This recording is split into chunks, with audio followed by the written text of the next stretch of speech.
Assalamu Walaikum. Hello friends, how are you? Welcome back to my another video. In this video, I am going to show you how to spell 3-column bullet point list in Affinity Publisher. Let's get started. At first, we have to open a Affinity Publisher document. Now we want to split 3-column bullet list. Firstly, go to a blank page. Then click inside the text box. Then resize the text box and split 3-column. Firstly, make a text box, then press Alt on our keyboard and press Shift to copy the text box. Then again press Alt on our keyboard and split 3. Then write anything to the first text box. Now I am write some name.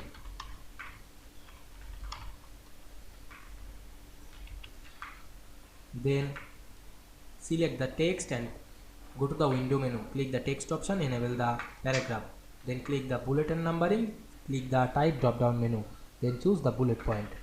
Now I am reduce the space. Click inside the dialog box and reduce the space. Then resize the text box. Then go to the second text box and move on the first text box. Then write another text.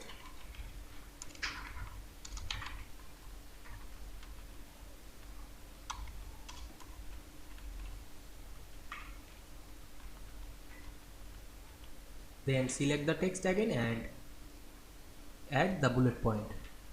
Then reduce the space. Then go to the another text box and move in the same line. Press Shift on our keyboard to ensure the measurement. Then write another text.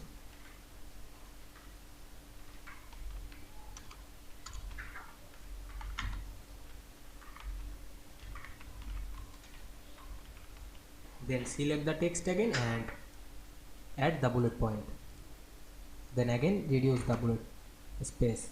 Now we can see we make the bullet point split into 3-column very easily. I hope you enjoyed the video. Please like, comment, share and subscribe my channel. Thanks for watching.